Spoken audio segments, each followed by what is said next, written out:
विद्यार्थियों, मैं doctor S N. Rajpurohit, associate professor political science department, MLB government college Nokha. आज हम BA part first political science subject में प्रथम प्रश्न पत्र राजनीति विज्ञान के मूल आधार में, जैसा कि ऑनलाइन लेसन के माध्यम से आपको राजनीति विज्ञान के मूल आधार प्रश्न पत्र में निरंतर जानकारी प्रदान कर रहे थे। कल हमने सभी विद्यार्थियों को ये बतलाया था कि राज्य की उत्पत्ति कैसे हुई और राज्य की उत्पत्ति में सामाजिक समझौतावादी विचारकों में से हाब्स के अनुसार राज्य की उत्पत्ति कैसे हुई, उसके बारे में आपको जानकारी प्रदान की थी। इसी क्रम में आज हम जीन जैक्स रूसो के अनुसार राज्य की उत्पत्ति कैसे हुई। रूसो के अनुसार यदि राज्य की उत्पत्ति देखें तो रूसो ये कहता है कि राज्य की उत्पत्ति मनुष्यों द्वारा की गई है, लेकिन ये मनुष्यों की एक सामान्य इच्छा का परिणाम है। मनुष्यों ने इच्छा जाहिर की कि राज्य जैसी संस्था होनी चाहिए जो संपत्ति संबंधी विवादों का निराकरण करने के लिए एक ऐसी वैधानिक संस्था हो जो जनता द्वारा स्वयं के द्वारा शासन किया जाता है। तो आज हम विश्वविद्यालय परीक्षा में पूछे जाने वाले प्रश्न के अनुसार रूसो की सामान्य इच्छा के बारे में आपको जानकारी प्रदान करेंगे। रूसो की सामान्य इच्छा क्या है? रूसो के राजनीतिक दर्शन का सर्वाधिक महत्वपूर्ण तत्व है सामान्य इच्छा का सिद्धांत। रूसो अपनी इस धारणा पर स्वतंत्रता, लोक कल्याण में सामंजस्य प्रस्तुत करता है। व्यक्ति समझौते द्वारा समुदाय के लिए जो अपनी शक्ति का परित्याग कर देता है, उससे व्यक्तिगत इच्छा का स्थान एक सामान्य इच्छा ले लेती है। इस प्रकार रूसो की सामान्य इच्छा वैसी है जो न्याययुक्त और जनहित उसका लक्ष्य होता है। रूसो ने सामान्य इच्छा की पृष्ठभूमि में मनुष्य की इच्छा को दो भागों में विभक्त किया है, यथार्थ इच्छा और आदर्श इच्छा। यथार्थ इच्छा रूसो के अनुसार क्या है? सामान्यतया यथार्थ इच्छा मानव की इच्छा का वह भाग है जिसका लक्ष्य व्यक्तिगत स्वार्थ की पुष्टि हो जाए और जो स्वयं व्यक्ति में केंद्रित है। यथार्थ इच्छा में सामाजिक हित की उपेक्षा की जाती है और व्यक्तिगत स्वार्थ की प्रबलता होती है, तो उसे रूसो रियल विल या यथार्थ इच्छा कहता है। डॉक्टर आशीर्वादम के अनुसार यह व्यक्ति की समाज विरोधी इच्छा होती है, वह क्षणिक व तुच्छ इच्छा है। यह संकुचित तथा स्वयं विरोधी इच्छा है। रूसो के अनुसार यथार्थ इच्छा का तात्पर्य यह है कि इसमें मनुष्य अपने स्वार्थ की पूर्ति करना चाहता है। इस प्रकार यथार्थ इच्छा व्यक्ति की वह इच्छा होती है जो स्वार्थ पर आधारित होती है, क्षणिक होती है और एकांकी होती है। दूसरी मानव की जो इच्छा होती है उसको रूसो कहता है आदर्श इच्छा। आदर्श इच्छा मानव की वह इच्छा है जिसका लक्ष्य संपूर्ण समाज का कल्याण हो, अर्थात आदेश इच्छा सर्वभवन्तु सुखिनः सर्व सन्तु निरामय की धारणा पर आधारित होती है। इस इच्छा में स्वयं के हित को सामाजिक हित का अभिन्न अंग मानता है। इस प्रकार आदर्श इच्छा लोक कल्याणकारी, विवेकपूर्ण, लोकतांत्रिक होती है। सामान्य इच्छा का अर्थ, जहाँ तक सामान्य इच्छा का प्रश्न है, सामान्य इच्छा मानव की आदर्श इच्छाओं का योगफल है। डॉक्टर आशीर्वादम के अनुसार सामान्य इच्छा समाज के सदस्यों की आदर्श इच्छाओं का योग होती है। बोसांके के अनुसार सामान्य इच्छा संपूर्ण समाज की अथवा सभी व्यक्तियों की ऐसी इच्छाओं का समूह है जिसका लक्ष्य सामान्य हित की पुष्टि हो, लोक कल्याण हो, समाज कल्याण हो। ऐसी इच्छा को रूसो आदर्श इच्छा कहता है। ग्रीन के अनुसार सामान्य हित ही सामान्य चेतना है।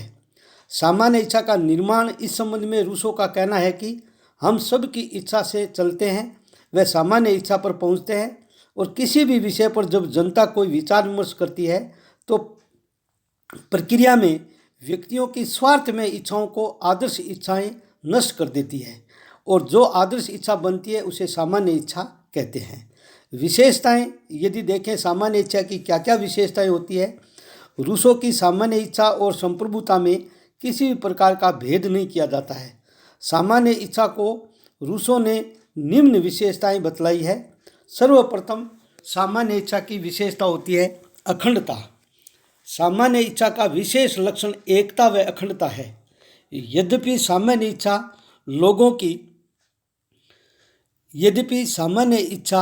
लोगों की अलग अलग आदर्श इच्छाओं का योग होती है, फिर भी रूसो इसे अखंड मानता है।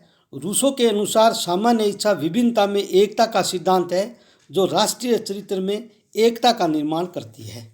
अदेयता का तात्पर्य यह है कि यह विभिन्न व्यक्तियों में विभाजित नहीं की जा सकती। इसी आधार पर रूसो कहता है कि सामान्य इच्छा जनप्रतिनिधियों द्वारा व्यक्त किए जाने योग्य नहीं है।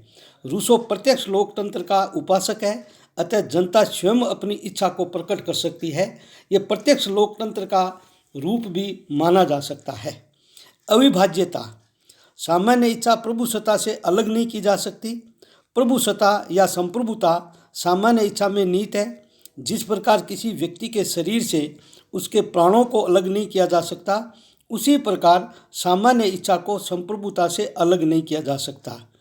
यहाँ मैं ये विद्यार्थियों को बतलाना चाहूँगा कि रूसो की सामान्य इच्छा का सिद्धांत संप्रभुता का सिद्धांत है।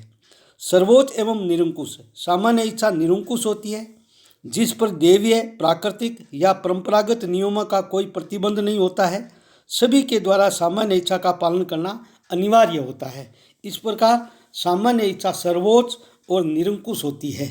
स्थायित्व है, विवेक पर आधारित सामान्य इच्छा भावात्मक आवेगों से नहीं बनाई जाती है, अपितु यह विवेक पर आधारित जन कल्याणकारी होती है। लाड के शब्दों में सामान्य इच्छा न तो सार्वजनिक है, आदर्शों की आंधियों में मिलती है, और न कि राजनीतिज्ञों को बहकाने वाली बातों में। लोक कल्याणकारी, सामान्य इच्छा का सबसे प्रमुख लक्षण लोक कल्याण होता है। हमने पूर्व में अभी ये बतलाया कि सामान्य इच्छा का मतलब है आदर्श इच्छाओं का योग, और आदर्श इच्छा व्यक्ति की वह इच्छा होती है जिसमें व्यक्ति जन कल्याण, सार्वजनिक हित की इच्छा रखता है। क्योंकि सामान्य इच्छा आदर्श इच्छाओं का योग होता है और आदर्श इच्छा का उद्देश्य जन कल्याण होता है, अतः सामान्य इच्छा सदैव ही लोक कल्याणकारी सिद्धांत पर आधारित होती है। विवेकपूर्ण, सामान्य इच्छा भावनाओं और तर्क पर आधारित न होकर विवेक और औचित्यपूर्णता पर आधारित होती है। इस प्रकार हमने रूसो की सामान्य इच्छा के विशेष लक्षणों के बारे में आपको जानकारी प्रदान की, और ये विद्यार्थियों को थोड़ा ध्यान रखना चाहिए कि रूसो की सामान्य इच्छा का सिद्धांत संप्रभुता का सिद्धांत है। जो संप्रभुता के लक्षण होते हैं वो ही रूसो की सामान्य इच्छा के लक्षण या विशेषताएं बतलाई है। अब हम सामान्य इच्छा सिद्धांत की कुछ आलोचना करेंगे। रूसो की सामान्य इच्छा का सिद्धांत सर्वाधिक विवादास्पद विषयों में से एक है। कुछ विद्वान इसे सारहीन, काल्पनिक व निरंकुश मानते हैं, जबकि समर्थक विचारकों के लिए सामान्य इच्छा का सिद्धांत लोकतंत्र और राजनीतिक दर्शन का मूल मंत्र है। सामान्य इच्छा के विचार ही सबसे पहले लोकतांत्रिक माने जाते हैं, लेकिन आलोचकों के अनुसार रूसो के सामान्य इच्छा की विभिन्न आलोचनाएं की गई है। उसमें से सर्वप्रथम अस्पष्ट और अव्यवहारिक सिद्धांत।